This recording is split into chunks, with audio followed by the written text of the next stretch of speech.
إن الحمد لله نحمده ونستعينه ونستغفره ونعوذ بالله من شرور أنفسنا وسيئات أعمالنا من يهده الله فلا مضل له ومن يضلل فلا هادي له وأشهد أن لا إله إلا الله وحده لا شريك له وأشهد أن محمدا عبده ورسوله اللهم صل وسلم وبارك ونعم على سيدنا وإمامنا وقدوتنا محمد وعلى آله وصحبه وسلم تسليما كثيرا أما بعد فالسلام عليكم ورحمة الله وبركاته.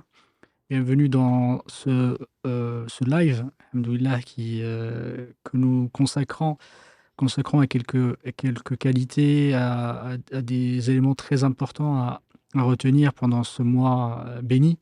La semaine dernière, on a, alhamdoulilah, évoqué, exploré les moyens de bien profiter de ce mois et de la meilleure des façons pour en tirer le plus de bénéfices possible. Et un des bénéfices les plus importants, et je pense une des finalités importantes du jeûne, c'est la piété. C'est la piété et aujourd'hui, on a souhaité effectivement, aborder, en détail ce sujet-là pour, mettre en lumière, cet objectif qu'Allah subhanahu wa ta'ala nous a fixé, au travers du jeûne. C'est l'atteinte, justement de la taqwa, ou en tout cas celui qui jeûne véritablement, c'est celui effectivement qui a atteint lillahi hamd, qui a atteint ce degré qui est la piété.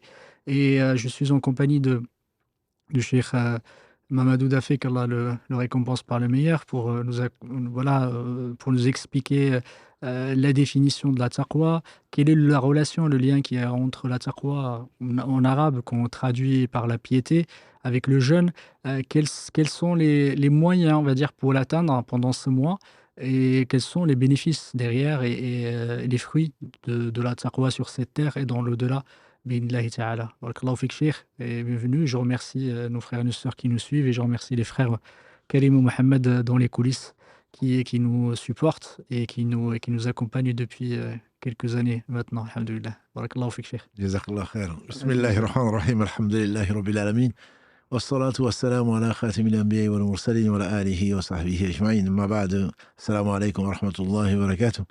جزاك الله خيرا si Mohamed et également à tous les auditeurs, toutes les auditrices fidèles pour leur confiance.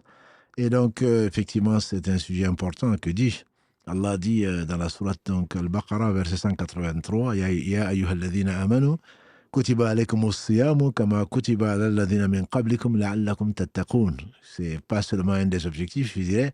L'objectif annoncé, visé par Allah subhanahu wa ta'ala, c'est la piété. Effectivement, c'est la taqwa. On va rester sur le taqwa en attendant d'essayer de le définir, effectivement, parce que c'est le moyen que Allah a choisi, et c'est peut-être le plus important. Le moyen que Allah a choisi, il a fait du jeûne la route, le moyen pour atteindre la taqwa.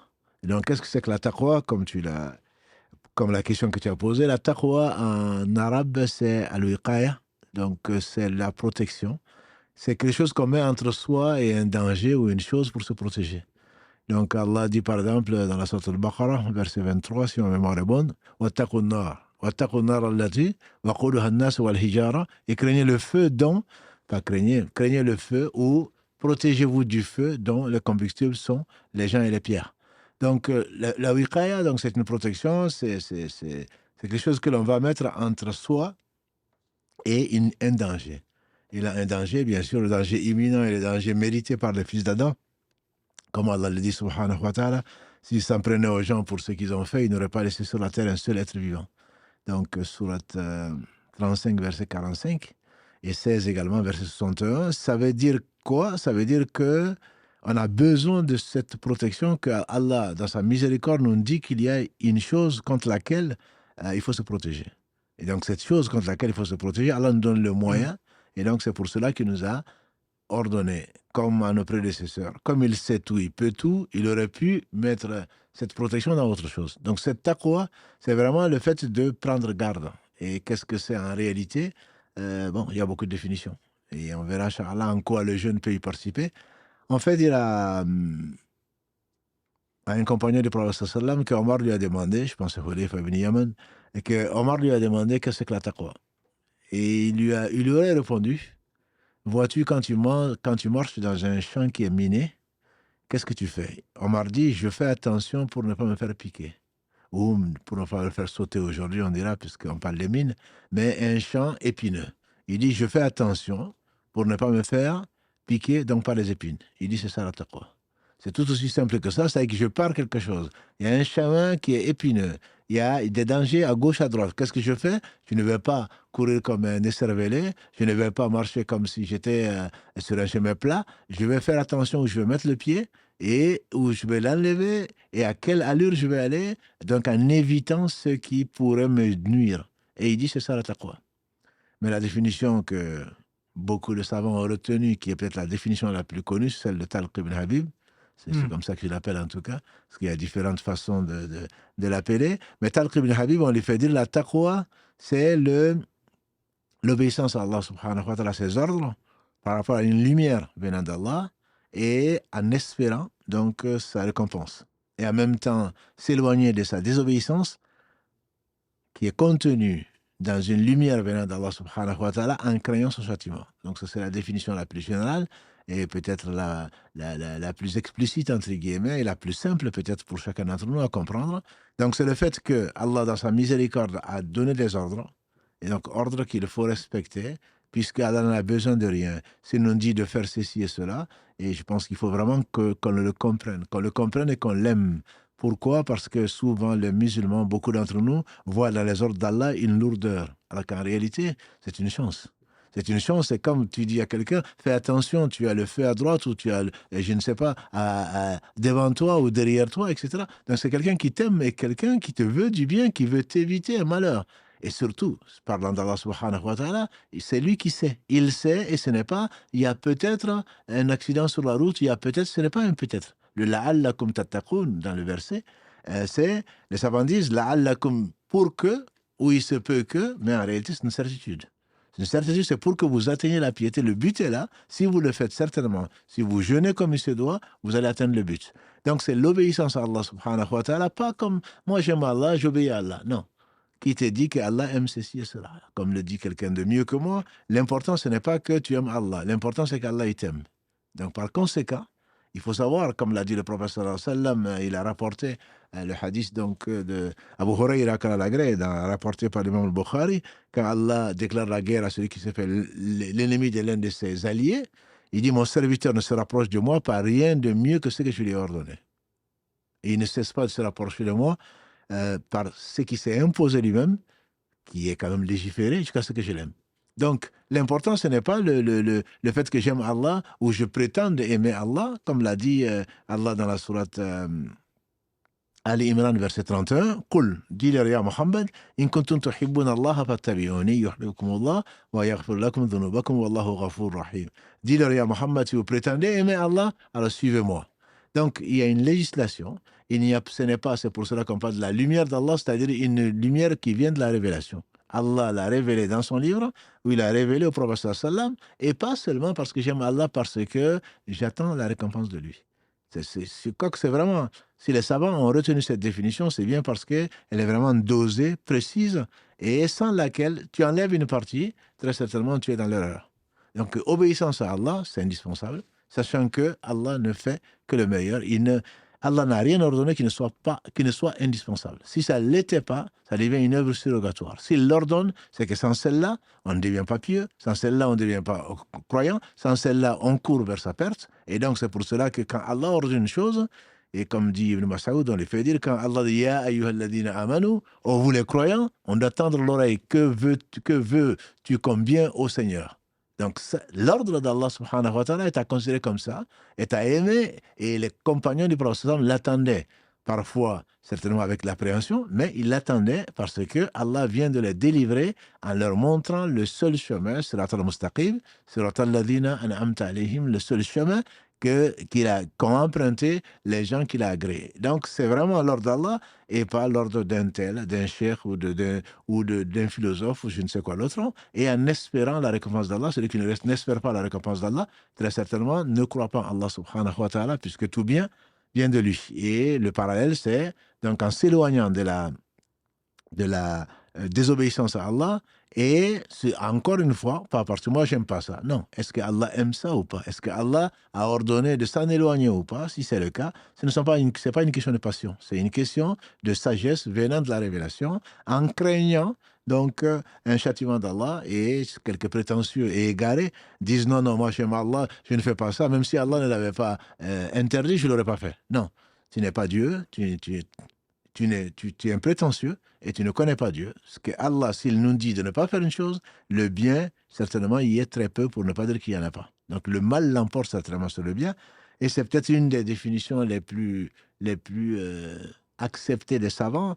Juste, je te repasserai la parole en disant qu'il y a une autre définition, il y a bien d'autres, dont celle-là qui dit que c'est la taqwa, on fait dire Ali ibn Abi Talib, Kalagré. La taqwa, c'est al-khawf min al-jalil, donc la crainte du majestueux, Allah subhanahu wa ta'ala, al-amal bit-tanzil, le fait de mettre en pratique ce qui a été révélé, al-istidad liyawm rahil, le fait de se préparer pour le jour de la rencontre, le jour de la résurrection, warida bil-qalil, et le fait de se contenter de peu. Bon, ça fait 4 points qui remontent certainement, qui résument également cette définition, parmi d'autres définitions, et il y en a certainement bien d'autres. Barakallahu fik. Ouais. Effectivement, je voulais m'arrêter sur cette définition de le Habib, qui est un tabi'i, et d'autres ulama, ils ont repris, enfin pas repris, mais en parallèle, ils ont fait effectivement, ils ont tourné autour de cette explication on va dire, sur cette dichotomie. Parce qu'ils disent, l'Aïz ibn Abd Salam et d'autres ulama, ils disent qu'effectivement la taqwa, elle a deux ailes, l'obéissance et la désobéissance. Et dans ce sens, les ulama qu'Allah leur fasse miséricorde, ils ont dit pourquoi la taqwa est liée intimement au siyam, au jeûne, parce qu'il représente vraiment ces deux éléments. Parce que d'une part, tu obéis à Allah parce qu'il t'a ordonné de jeûner, de t'abstenir effectivement de jeûner, et également parce que tu t'abstiens de faire ce qu'Allah subhanahu wa ta'ala t'a interdit. Effectivement, les shahawat, les passions, de ne pas manger, de ne pas boire. Du coup, ça englobe ces deux-là, à la fois obéir à Allah subhanahu wa ta'ala dans ce qu'il nous a ordonné de faire, et également s'abstenir de ce qu'Allah subhanahu wa ta'ala nous a interdit, de cette désobéissance. Du coup, c'est pour cette raison. Vous pouvez juste nous dire comment la taqwa se matérialise justement dans le jeûne, parce qu'il y a une sagesse derrière. Pourquoi Allah subhanahu wa ta'ala en a parlé pour le jeûne? Justement, il en a parlé pour d'autres, il parle de la taqwa de façon générale, mais elle est intimement liée, il y a une relation très, très forte entre le jeûne et la taqwa. Très certainement, bon, c'est souvent le discours qui est connu, Khutbat al-Haja du prophète sallam, il rappelait souvent amanu taqullah ya ayyuhan nas taqu rabbakum. Allah, dans de très très nombreux versets, je l'ai feuilleté encore cet après-midi, ces très très nombreux versets appellent donc à prendre cette protection-là, et il s'adresse beaucoup aux croyants, parfois aux gens en général. Donc effectivement, c'est central, et le jeûne vient, comme tu viens de le dire, résumer cette dichotomie, ou cet ensemble, cette paire qui est inséparable, donc qui est le fait d'obéir à Allah et d'éviter de les désobéir. En effet, le prophète sallam, parlant de l'obéissance, il dit celui qui jeûne avec foi et espoir de la récompense. C'est comme si Talq ibn Habib avait pris ça. Celui qui jeûne pour Allah, donc avec foi, que pour Allah, avec l'espoir de la récompense. Donc c'est Allah qui a ordonné ceci, et il l'espère. Allah lui pardonne ses péchés antérieurs, ou comme il a dit alayhi salatu wassalam, et puis d'autres conséquences qu'on a déjà vues, que nous connaissons. Et donc là, effectivement, dans le jeûne, si on prend également l'autre définition, donc c'est al-amal bin tanzil, c'est le fait d'appliquer ce qui a été révélé, donc c'est Allah. C'est Allah qui dit de faire ceci. Et on sait que si Allah dit de le faire, donc c'est du bien pour l'homme. En plus de cela, pourquoi? Parce qu'il a promis une récompense à laquelle nous croyons. Si on ne croit pas, on ne doit pas jeûner. On croit, il y a des jeûnes thérapeutiques, on en a encore parlé aujourd'hui à la conférence, il y a des jeûnes intermittents, les médecins disent que c'est bien pour l'estomac, mais ce n'est pas pour ça qu'on jeûne. On jeûne parce que Allah l'a ordonné. Allah l'a ordonné parce qu'il y a derrière un bien, cette taqwa, et des conséquences donc profitables, on le verra peut-être, profitables pour le corps, mais c'est surtout pour le cœur. » Et donc, le fait de jeûner, ça vient d'Allah, et Allah a promis une récompense qui est sûre et qu'on verra peut-être à la fin, qui est le paradis, qui est son agrément, qu'Allah est avec les pieux. Et donc, les pieux sont souvent cités, ceux qui manifestent donc cette taqwa-là. Et le fait, Allah interdit pour notre bien un certain nombre de choses qui doivent jalonner notre vie pas seulement pendant le Ramadan, mais même en dehors du Ramadan. Et donc, ces choses-là, il les a définies, et en particulier, donc, la manifestation de la volonté humaine que Allah a donnée, subhanahu wa ta'ala, et nous a permis de nous éloigner des principales passions, comme tu les as citées, donc de shahawat, le manger dont on pense qu'on ne peut pas s'en passer, le boire, toute chose vivante a été créée donc de l'eau, les relations conjugales, on sait que Allah a voulu, dans sa sagesse, donc en faire une occasion et une cause pour la reproduction et également pour satisfaire ses désirs, etc. Donc le fait c'est interdit à un moment donné à cause de la révélation. Ce n'est pas interdit pour tout le temps. Est-ce que la vie elle-même n'est pas ça? C'est quand on s'abstient des choses que Allah a interdites, c'est pour un certain temps. C'est pour peu de temps parce que les conséquences et parce que la récompense est tout simplement merveilleuse. Allah nous teste et donc le jeune vient va s'inscrire dans cela. Et là, de ce point de vue, si on prend encore cette définition, si on prend celle d'Ali, pardon, Arida bil Qalil, par exemple, ou Al-Khawf min al-Jalil, on a vu la semaine dernière, c'est le fait donc je peux manger, je peux boire, je peux faire des interdits, entre guillemets, et je ne le fais pas. Pourquoi? Parce que je sais que Allah subhanahu wa ta'ala me voit. Je sais que Allah, s'il m'a dit de le faire ou de ne pas le faire, c'est que je ne dois pas le faire quand je ne dois pas le faire. S'il me dit de le faire, c'est que je peux le faire. Parce qu'il faut encore rappeler à nos frères et sœurs, et quand on dit moi je ne peux pas, Allah n'a rien ordonné qu'on ne puisse pas le faire. Donc si Allah dit qu'on peut le faire, c'est qu'on peut le faire. On peut même faire plus. Mais il ne demande que peu de ce que l'on peut faire. Et donc, c'est le fait, on va le retrouver dans le jeûne.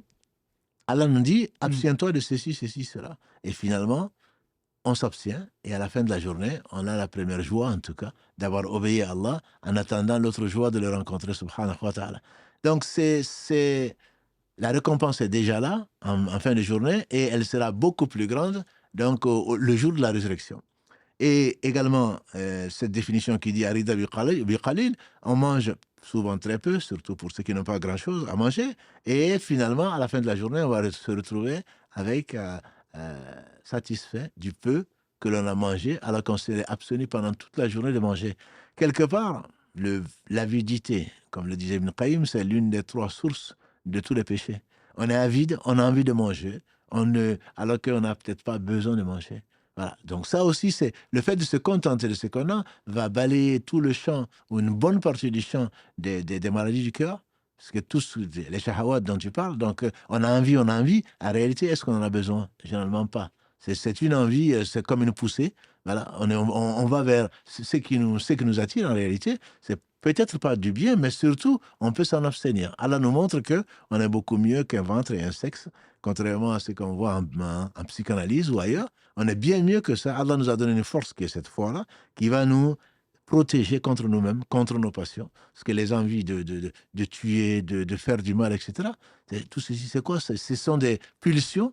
Et Allah te dit, c'est dont tu penses que tu ne peux pas te passer, tu peux t'en passer grâce à Allah à cause de la foi. Donc, comment justifier le fait de faire du mal? J'ai envie de faire du mal, c'est une chose. Mais est-ce que je peux m'abstenir? Allah te dit certainement. Tu peux t'abstenir du manger, tu peux t'abstenir du boire, et parce que la récompense chez Allah est tout simplement sublime. Donc, c'est son agrément avant tout. Ensuite, c'est le paradis. C'est une belle vie dans ce bas monde avant l'au-delà. Donc, tout ceci, on le retrouve dans le jeûne. Celui qui mange le matin ou ne mange pas, bien que dans le Sohor, il y a une bénédiction, c'est mieux pour nous, ne serait-ce que pour la sunna, de prendre quelques dates ou un peu de manger ou ne serait-ce que de l'eau, pour obéir à Allah subhanahu wa ta'ala, il y a une bénédiction, et pour en avoir donc la récompense. Et après, on reste 10 heures, 12 heures, parfois 16 heures sans manger, ni boire, ce qui étonne les gens qui n'ont pas la foi, ça les étonne. Mais nous, ça ne nous étonne pas, parce qu'on sait que si Allah l'a ordonné, c'est qu'on peut le faire. Et ensuite, finalement, on se dit, la vie, est-ce que c'est pas une leçon de vie? Certainement. Moi, je dis, c'est une leçon de vie. Finalement, on s'est abstenu des choses ou on a mangé des choses. À la fin de la journée, il y a une belle sœur qui me disait, qu'elle allait faire sa miséricorde, ceux qui ont mangé, ceux qui n'ont pas mangé, maintenant sont équivalents une fois qu'on a rompu le jeûne. Où est la différence? À part que toi, tu as désobéi à Allah, tu t'es éloigné d'Allah, alors que moi, j'ai jeûné et je me suis rapproché, on espère, d'Allah. Mais finalement, qu'est-ce que tu as gagné dans la désobéissance? Rien. Qu'est-ce que moi j'ai gagné dans l'obéissance? Certainement, j'ai tout gagné. Et donc ça également, c'est pour ceux qui ne jeûnent pas, qui désobéissent à Allah et ensuite qui ont satisfait leur passion, qui vont se retrouver avec celui qui a réfréné ses passions, par crainte d'Allah, par amour d'Allah, par espoir de sa récompense, et qu'on pose la question qui est le meilleur des deux, ne serait-ce que psychologiquement. L'un ne doit pas être fier d'avoir succombé, parce que c'est une faiblesse que de succomber à ses passions. Je ne dis pas de les satisfaire dans la mesure de ce qui est permis, mais de succomber à ses passions, c'est une faiblesse. C'est-à-dire qu'on est tombé de haut et on a fait une chose dont on n'est même pas fier parfois, sinon pourquoi on se cacherait? Pourquoi on se cacherait dans les relations adultères, dans tout ce qu'Allah a interdit? Pourquoi les gens se cachent s'ils étaient aussi fiers d'eux? Non, ils se cachent pour le faire, parfois à scooter, je ne nomme personne, et après, qu'est-ce que tu as gagné? Rien, tu t'es rabaissé au plus bas. Comme Allah le dit, subhanahu wa ta'ala,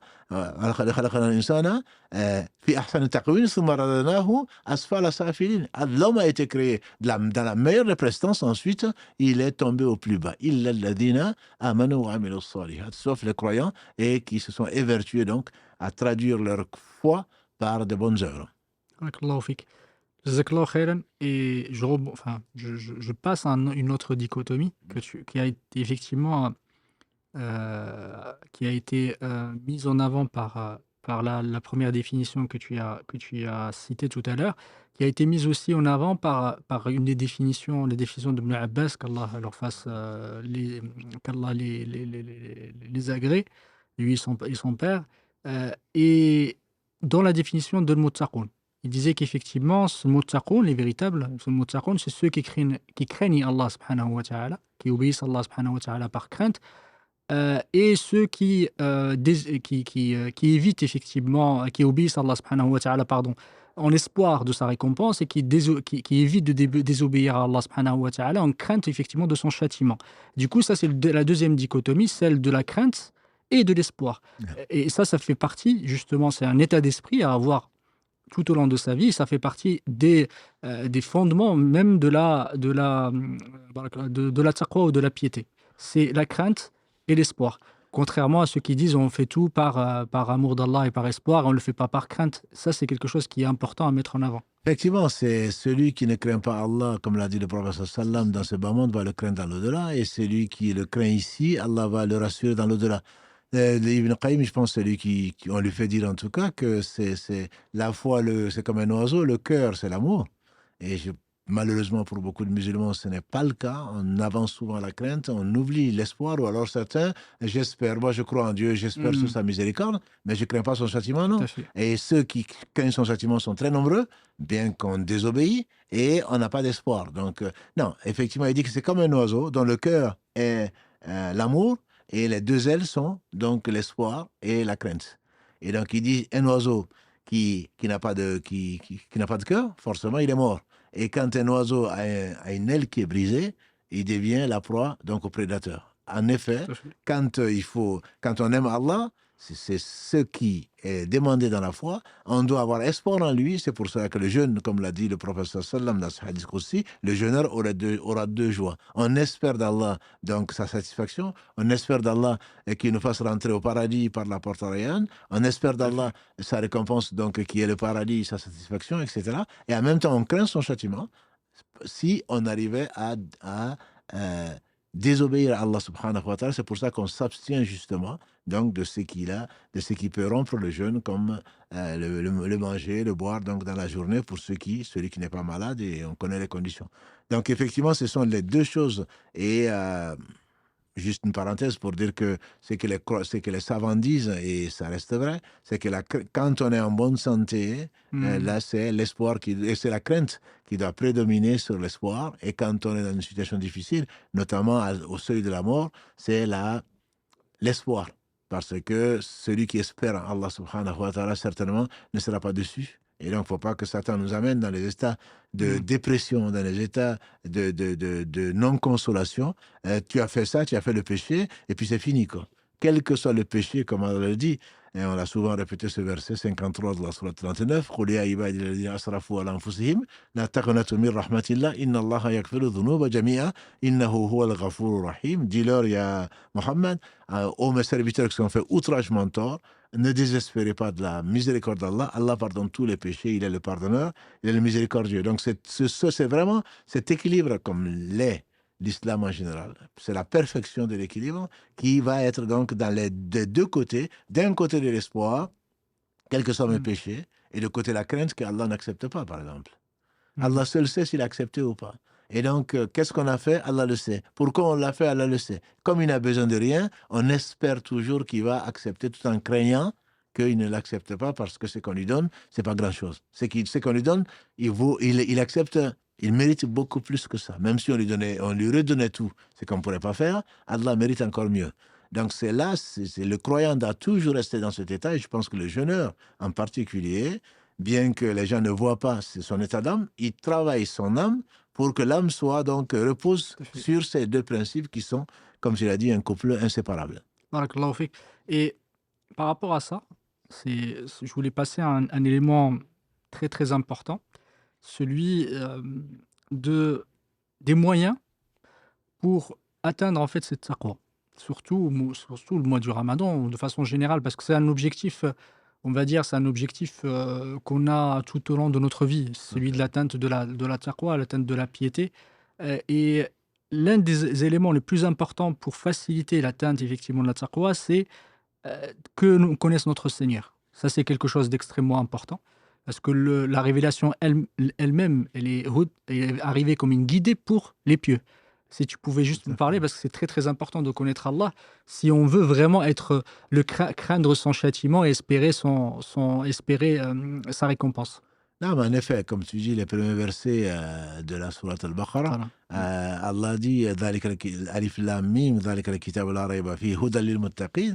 Donc ce livre, Alif Lam Mim, ce livre dans lequel il n'y a pas de tortuosité, est un guide pour les pieux. Donc Allah dit que c'est pour les pieux.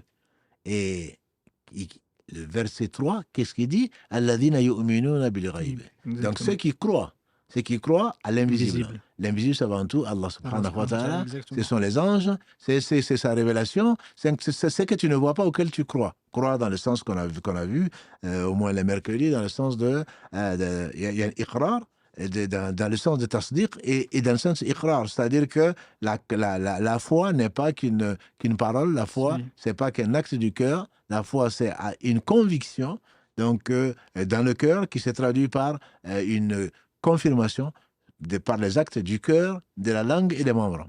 Et donc ici, Allah dit, il faut croire de façon certaine, une certitude à ce que tu ne vois pas. Autrement, c'est pas une croyance. C'est pas une croyance. Donc, le fait, tout le monde peut dire qu'il croit, mais en réalité, le siège, bien sûr, de la foi, c'est le cœur, mais qui doit se manifester, c'est pour cela qu'Allah continue, qui sont ces pieux-là. Et comme tu l'as dit tout à l'heure, dans le verset 185 de la sourate Al-Baqarah, Allah dit « Shahru Ramadan alladhi unzila fihi al-Qur'an hudan linas ». Donc là, Allah te dit, c'est pendant le mois de Ramadan. Ce mois est béni, ce mois a été choisi par moi, Allah, par ma sagesse et par ma toute-puissance pour faire descendre le Coran comme pour guider. Et comme tu l'as si bien dit, c'est la chose la plus importante, la raison pour laquelle nous prions. Donc, nous demandons à Allah au moins 17 fois par jour, pour les plus pieux d'entre nous, cette même guidée. Et donc, parce que je vous ai guidé par le Coran, c'est le meilleur moyen donc, pour connaître la guidée, parce qu'il n'y a pas d'autre façon de connaître la guidée que par la révélation. Et donc, c'est cette guidée, Allah subhanahu wa ta'ala en fait une caractéristique donc, des gens qui sont croyants. Et d'ailleurs, dans le verset qu'on appelle Ayatul Bir, verset 177 de la sourate Al-Baqarah, Bir, c'est synonyme, disent les savants, de taqwa. Quand on parle le bien, on traduit, c'est la piété également. Certains l'appellent le verset de la piété, d'autres l'appellent le verset du bien. Allah dit Laysa al-birra an tuwallu wujuhakum qibla al-mashriq wal maghrib walakin al-birra man amana billahi wal yawmil akhir wal malaikati wal kitabi wan nabiyyin. Donc Allah dit la piété, c'est pas le fait de tourner ta face vers l'Occident et l'Orient. Et nous, parfois, c'est l'administratif. Ah non, celui-là, il est pieux. Il est toujours à la mosquée. Il est toujours en train de prier. Non, Allah dit, ce n'est pas ça. Ça, ce n'est que l'aspect apparent. La vraie piété, dit Allah, c'est que tu crois en Allah, Tu crois en ce... que tu crois en Allah, que tu crois au jour du jugement dernier, que tu crois au livre, que tu crois aux prophètes. Et ensuite, il parle de la manifestation donc de cette croyance qui doit être, de cette science utile qui doit être dans les bonnes œuvres. Donc effectivement, la chose la plus importante, c'est la connaissance d'Allah subhanahu wa ta'ala qui dit à son prophète Mohammed, dans la sourate qui porte son nom d'ailleurs, la sourate Mohammed 47, verset 19, il dit à son prophète sallallahu alayhi wa sallam, Fa'alam annahu la ilaha illallah. Sache, ô Mohammed, qu'il n'y a d'autre être digne d'adoration si ce n'est Allah. Et ensuite, demande pardon pour tes péchés, pour les croyantes et pour les croyants et pour les croyantes. Donc ça veut dire quoi? Ça veut dire que le plus important, ce n'est pas l'aspect extérieur, c'est pas ce que l'homme dit de sa foi, comme on a pris ça du philosophe. Le plus important, ce n'est pas ce que l'homme dit de sa foi. Moi, je suis pieux, moi, je suis ceci. Non, c'est ce que la foi fait de lui. Oui. Donc, c'est avant toute chose cette foi qu'il faut définir, qui ne doit pas être entachée plutôt de philosophie, de khurafat. Je pense, j'ai entendu que, non, la foi est une chose que Allah subhanahu wa ta'ala a révélée, lui seul sait où est le bien, il s'est révélé, il a révélé certains de ses attributs, il a révélé certains de ses noms, il a envoyé des livres au travers des messagers pour justement le connaître, l'aimer, c'est la seule vraie source de la vérité, la seule vraie source de la foi, c'est la révélation. Et c'est la raison qu'Allah nous donne, et il n'a pas besoin de se justifier, pourquoi il a choisi le Coran, donc dans la révélation plutôt, de cette guidée-là qu'il a résumé dans le Coran. Et je rappelle, on l'avait peut-être dit la semaine dernière et même peut-être avant, que les livres révélés dans la Torah, dans les feuilles données à Abraham, dans l'évangile donné à Jésus, dans les psaumes donnés à David, ont tous été révélés, le Coran bien sûr, pendant le mois de Ramadan, d'après donc le hadith dans le Musnad de l'imam Ahmad, rahmatullahi ta'ala alayh. Jazakallah khairan, et c'est très important, effectivement, la taqwa, au-delà d'être un objectif pour le jeune, est un objectif de la création elle-même de l'homme. Parce que Allah subhanahu wa ta'ala, quand tu citais tout à l'heure, surat al-Baqarah, Allah subhanahu wa ta'ala il dit: Ya ayyuhan nasu u'budu rabbakum alladhi khalaqakum walladhina min qablikum la'allakum tattaqun. Ô les gens, adorez Allah subhanahu wa ta'ala qui vous a créé, ceux qui vous ont précédés, si effectivement vous voulez atteindre la piété ou la taqwa. Et ça, c'est extrêmement important de le savoir. Et la taqwa, je voulais rebondir sur ce que tu disais tout à l'heure, c'est que la taqwa, c'est pas ce qu'on en dit, mais ce que la piété ou la foi fait de nous. Pour aborder le deuxième sujet, c'est que la taqwa, c'est quand on adore Allah subhanahu wa ta'ala de façon sincère. Et ça me fait penser au hadith du prophète alayhi salam qui a dit, quand on a parlé de la taqwa, il a dit la taqwa ici, c'est dans le cœur. C'est pour ça que si tu pouvais voir avec Allah, que c'est très important pendant le Ramadan. On ne fait pas ça pour effectivement en jeûne. Le jeûne, s'il n'est pas accompagné justement de ce cœur dont tu as parlé tout à l'heure, qu'a cité Ibn al-Qayyim, ce cœur de l'oiseau qui est empli de piété, de crainte d'Allah subhanahu wa ta'ala et d'obéissance. Et on n'accomplit pas notre objectif justement dans le Ramadan, enfin dans le jeûne et dans la vie de façon générale. Non, mais effectivement, comme l'a dit le prophète sallam, il y a un morceau de chair qui est dans le corps. Et s'il est sain, tout le corps est sain. Et s'il est corrompu, tout le corps est corrompu, n'est-ce pas que c'est le cœur. Et il a montré donc sa poitrine. Il a dit également taqwa hahuna, montrant 3 fois sa poitrine. La taqwa, cette protection contre ce qu'Allah n'aime pas, elle est là, elle est dans la poitrine. Donc effectivement, c'est le cœur. Et tu l'as déjà souligné, je pense, la semaine dernière. L'une des caractéristiques du jeûne, c'est bien de purifier le cœur de ce que les gens ne savent pas qu'Allah seul sait. Et donc, même si les gens ne savent pas qu'on jeûne ou qu'on a triché, qu'on ne jeûne pas, et pourquoi on le fait? Est-ce que c'est parce qu'on a peur d'un cancer? Est-ce qu'on avait accompagné un copain ou une copine? Est-ce que ceci? Est-ce qu'on a coupé le jeûne sans que les gens le sachent? Mais Allah le sait. Donc, c'est vraiment pas l'œuvre la plus sincère, en tout cas, l'occasion qu'Allah nous donne de purifier cette intention que Allah seul sait. Alors Allah, comme l'a dit le prophète sallallahu alayhi wa sallam, Allah subhanahu wa ta'ala ne regarde pas nos formes, ni nos richesses. Allah regarde les œuvres et le cœur. Et donc, quand on jeûne, on en doit être encore plus conscient de purifier le cœur parce que c'est le seul organe qui gouverne en fait tout le corps et tous les membres. Donc on doit s'évertuer quand on fait une chose de le faire que pour Allah. Et déjà en jeûnant, on se rend compte donc qu'on s'abstient pour Allah. Et quand on fait des choses, on le fait pour Allah. Et c'est vraiment l'école, entre guillemets, de la sincérité dont tu parles. Et c'est la première des deux conditions pour qu'Allah accepte une chose, il faut que ce soit fait que pour Allah. Donc quand on jeûne pour autre que Allah, on a perdu quelques kilos. Voilà. Et quand on jeûne pour Allah, très certainement on le sent. Et Allah, nous, comme disait Ibn Taymiyyah, qu'Allah fasse miséricorde, Allah est reconnaissant.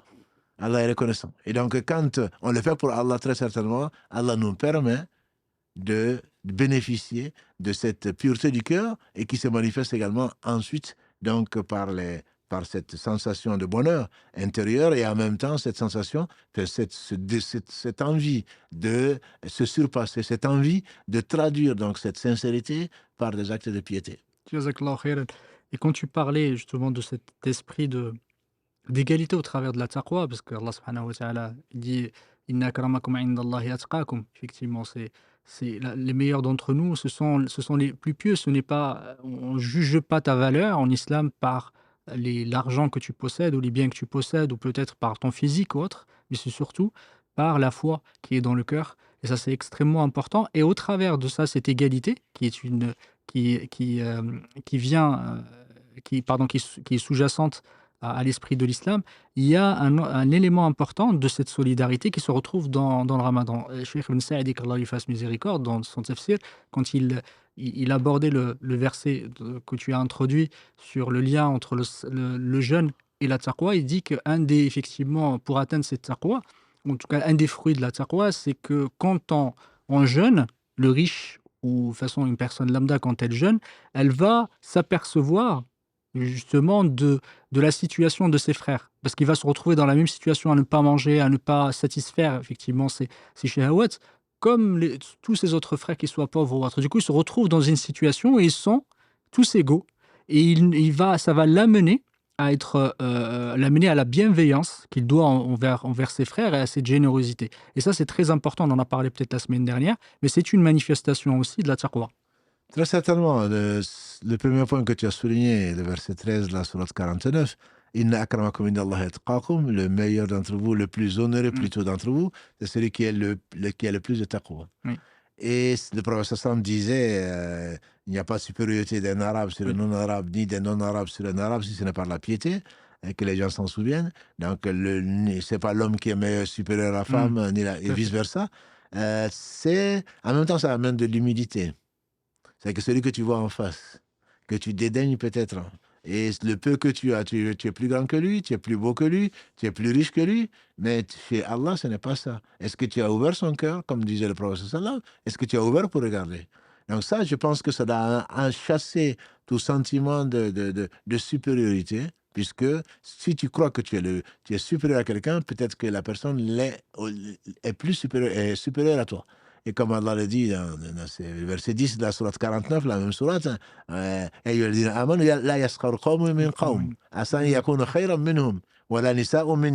oh, vous les croyants, qu'un peuple ne se moque pas de notre peuple. Il se peut que ceux dont on se moque soient meilleurs, donc d'un point de vue taqwa, que ceux qui se moquent. Et que les femmes ne se moquent pas d'autres femmes, il se peut que celles qui se moquent ne soient pas meilleures que celles dont on se moque. Donc je pense que c'est un autre regard. C'est un autre regard que l'on doit poser. Tu dois penser que tu es peut-être le pire des gens, puisque si Allah regardait dans ton cœur, s'il l'exposait aux gens, tu n'en serais pas fier. Exactement. Et on remercie Allah de nous avoir couverts. Et donc, le deuxième aspect dont tu parles, c'est cette égalité devant la faim, cette égalité devant la soif, cette égalité devant les passions, cette égalité donc dans l'épreuve en général, et que ce n'est pas parce qu'on est riche qu'on va se passer de ce test-là, que Allah, et c'est également cette modestie, je dirais, c'est que malgré que je suis riche, mais Allah, subhanahu wa ta'ala, me demande quand même de me mettre au même pied d'égalité que d'autres, comme on le trouve dans la prière, comme on le trouve dans le hajj, comme on trouve autre chose. Et je n'ai pas de faveur, je n'ai pas de possibilité de corrompre qui que ce soit pour passer plus vite. Et je suis peut-être venu en avion, lui il est venu à pied, mais néanmoins on se retrouve dans les mêmes... c'est Allah qui observe tout un chacun, et ce ne sont pas les moyens que nous avons. Cette égalité foncière entre les hommes, et Allah dit, vous êtes tous égaux, vous avez les mêmes moyens que je vous donne, Et c'est moi qui sais celui qui s'évertue de façon sincère, comme tu l'as dit, à se rapprocher de moi parce que moi j'ai aimé. Et donc, à partir de ce moment-là, on ne doit pas se sentir supérieur à qui que ce soit. On ne doit pas non plus penser que l'on peut avoir des raccourcis pour aller vers Allah subhanahu wa ta'ala si ce n'est au travers donc, de la piété, à savoir l'obéissance donc, à ses ordres et en espérant sa récompense et s'éloigner de ses interdits en craignant son châtiment. Barakallahu fik. Le temps passe très très vite. Alhamdoulilah, les explications sont intéressantes et passionnantes, qu'Allah te récompense par le meilleur. Oui, Du coup, c'est merci. très intéressant. Et je voulais juste, pour pas qu'on rate effectivement ces éléments, enfin, quels sont les fruits de la taqwa? Les fruits de la taqwa, justement, il y a des fruits dans cette terre et des fruits dans l'au-delà. Et un des premiers fruits dont je voulais parler, parce qu'on se retrouve dans la salle savoir et culture, c'est Allah subhanahu wa ta'ala, surat al-Baqarah, il dit Wattaqullaha wa yu'allimukumullah. Effectivement, c'est que Allah subhanahu wa ta'ala, quand on est pieux, c'est que c'est Allah subhanahu wa ta'ala nous donne davantage de science et de savoir. Allah subhanahu wa ta'ala nous honore par cette science si on est pieux. Et ça aussi, ça interroge ceux qui apprennent la science pour autre chose qu'Allah subhanahu wa ta'ala. C'est que si on veut véritablement être savant, c'est les véritables savants, c'est ceux qui craignent Allah subhanahu wa C'est ta'ala. ça, absolument. Absolument. Wattaqullah wa yu'allimukumullah, c'est la fin du verset le plus long Ouais, du Coran, verset ouais, 282 de la sourate al-Baqarah. Et ça fait peur. Ça fait peur parce que un certain nombre de gens, non, non, moi je vais comprendre et je vais apprendre d'abord et ensuite je vais mettre en pratique. Et ce verset va à l'encontre de ça. C'est-à-dire que c'est Allah qui t'enseigne. Le premier verset qui a été révélé, Iqra bismi rabbika alladhi khalaq, khalaqa al-insana min alaq. Iqra wa rabbuka al-akram, alladhi allama al-insan, alladhi allama bil qalam, allama al-insana ma lam ya'lam. C'est que c'est Allah, c'est le seul savant, et c'est lui qui enseigne. Donc le fait qu'il t'enseigne ce que tu sais, qui n'est pas grand-chose, il faut que tu le mettes en pratique. C'est pas toi qui deviens savant, ou un érudit, ou je ne sais quoi d'autre. Comme tu dis, celui qui apprend la science et qui ne le fait pas pour Allah subhanahu wa ta'ala, qui n'a pas de taqwa, il n'est pas savant. Allah dit, Innama yakhsha Allah min ibadihi al-ulama, ne craignent vraiment Allah que les savants. Et donc, que les savants disent que justement parce qu'ils le craignent, c'est un bienfait, comme tu le dis, Allah a voulu que les savants soient les héritiers des prophètes. Donc, après les prophètes, ce sont les savants. Savants, pas forcément diplômés de telle université. Ça, c'est la connaissance d'Allah subhanahu wa ta'ala qui doit nécessairement mener à son amour. Et ça donne une position, pas vis-à-vis des gens, une position de soi-même. Donc, c'est un bonheur dans ce bas monde. On sait ce qui est mauvais, alors que les gens courent derrière, comme ce bas monde et ce qu'il contient. Dis-moi, Ya Rasulallah, donne-moi un conseil pour que Allah m'aime et que les gens m'aiment. Il a dit, Idha dunya yuhibbuk Allah. Ce monde, ce qu'il représente, les gens courent dessus, ils s'entretuent, ils mentent, ils trichent, ils font tout, alors que ça ne représente pas chez Allah pas plus que l'aile, le poids de l'aile d'un moustique. Donc à partir de ce moment-là, c'est du dédain vis-à-vis de ceux qui ne méritent pas de perdre, de se compromettre, de perdre son honneur, de perdre son temps derrière ça, tout en l'utilisant bien entendu. Donc le savant, c'est celui qui, on a demandé à quelqu'un qui est la personne la plus aimée de Basra. Il a dit, c'est Hassan al-Basri. Il dit, parce que les gens ont besoin de sa science, et lui, il n'a pas besoin des gens. Donc, le hadith, donc, le hadith de Sa'ad ibn Sa'al, il disait, donc le prophète m'a dit, Izhad dunya, yuhibbuk Allah, Izhad ma indan nas, yuhibbuk nas. Laisse, abandonne ce bas monde, Allah va t'aimer. Et abandonne ce que les gens ils ont, ils vont t'aimer. Donc, quelqu'un qui craint Allah, qui connaît Allah et qui connaît ce bas monde, c'est nécessairement que le bonheur est ce qu'Allah va lui donner ici en lui enseignant. Heureusement pour lui, il n'a pas perdu, il a perdu moins de temps que d'autres, il perd moins d'énergie que d'autres, plutôt, il les détourne vers l'au-delà qui est bien meilleur que ce bas monde. Donc cette connaissance doit se traduire par une bonté, ici dans ce bas monde, doit se traduire par une connaissance, par un bonheur ici-bas. Et donc, de ne pas perdre son temps, de faire du bien, parce qu'on sait que celui qui a fait le bien du poids d'un atome le verra. Tout ça, on le connaît quoi par rapport à ce que tu as dit tout à l'heure, par rapport au ghaib, par rapport à l'au-delà. On sait que l'au-delà est meilleur, on sait que tout ce que l'on fait, on sera jugé dessus, soit en bien, soit en mal. Donc, on perdra moins de temps, on s'efforcera de faire le maximum de bien, parce qu'on est tous en sursis, et ce qui va nous amener la personne la plus simple et que les gens vont aimer. Pourquoi ? parce qu'il ne va pas concourir avec eux pour le bien, pour la beauté, pour les femmes, pour le pouvoir, pour ceci, c'est pas ce qu'il cherche. Donc dans ce bas monde déjà, ce sera l'homme le plus enviable, entre guillemets, parce qu'il ne concourt pas. Pourquoi les gens se mettent à s'entretuer? Pourquoi les gens se mettent à se détester? C'est pour les choses matérielles. Lui n'est pas dans ça. Et donc forcément, ce que les gens cherchent, s'ils ne le cherchent pas, ils vont l'aimer. Ils vont chercher à faire de lui un allié. Voilà, lui, il aime Allah et il aime l'au-delà. Et les gens l'aiment parce qu'Allah l'aime, parce qu'il a abandonné ce bas monde-là. Ça, c'est dans ce bas monde. Et donc, il va être le meilleur mari, il va être le meilleur fils, il va être le meilleur voisin, il va être le meilleur employé, le meilleur employeur, parce qu'il sait que tout appartient à Allah et qu'il sera interrogé sur ce qu'il aura négligé de faire ou ce qu'il aura fait dans ce bas monde.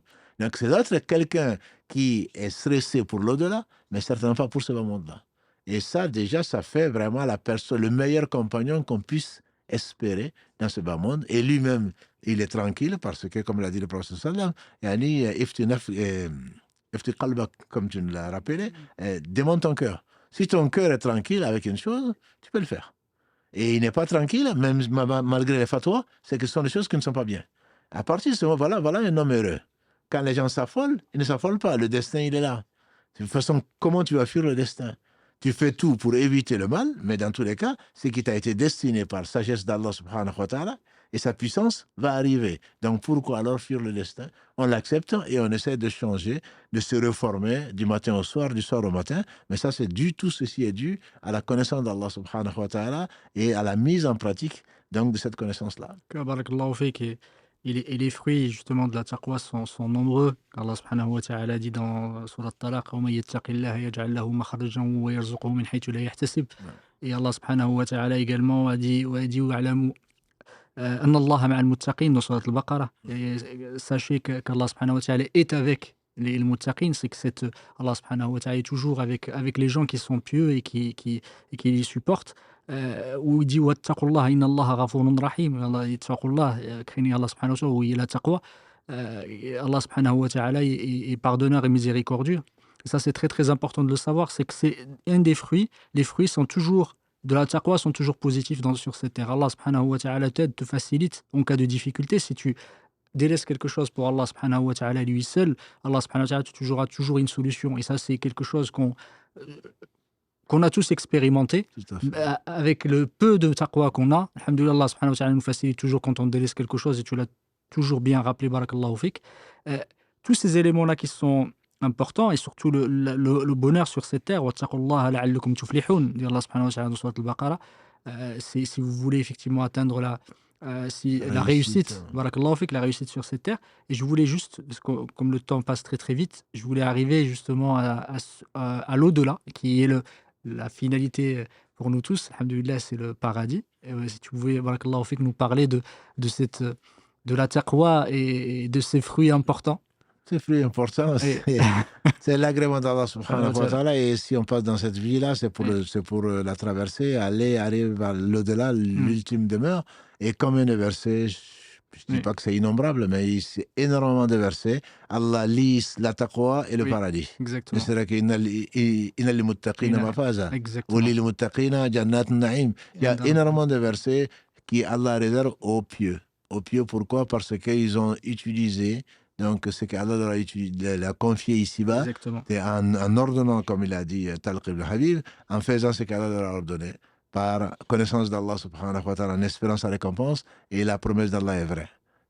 Parce que la récompense d'Allah est vraie, sa promesse est vraie, et il a promis aux craignants Dieu, c'est que d'autres n'auront pas, c'est-à-dire sa satisfaction, c'est-à-dire son paradis, ce qu'aucun œil n'a vu, aucun n'aurait entendu parler, dans l'imagination n'est même pas passé dans l'esprit de qui que ce soit. Donc l'au-delà est souvent cité en rapport avec Allah, très souvent, amanu wa amilu salihati, kanat lahum jannatul firdaus nuzula. C'est énormément de versets. Allah dit, ceux qui ont cru en Allah et qui ont manifesté par des œuvres pies, certainement, ils auront un paradis, le Firdaus, si c'est le nom du paradis, ou le degré le plus élevé, et il les protégera ce jour-là des affronts, donc de peurs, de l'au-delà, et ils n'auront aucune crainte. Ils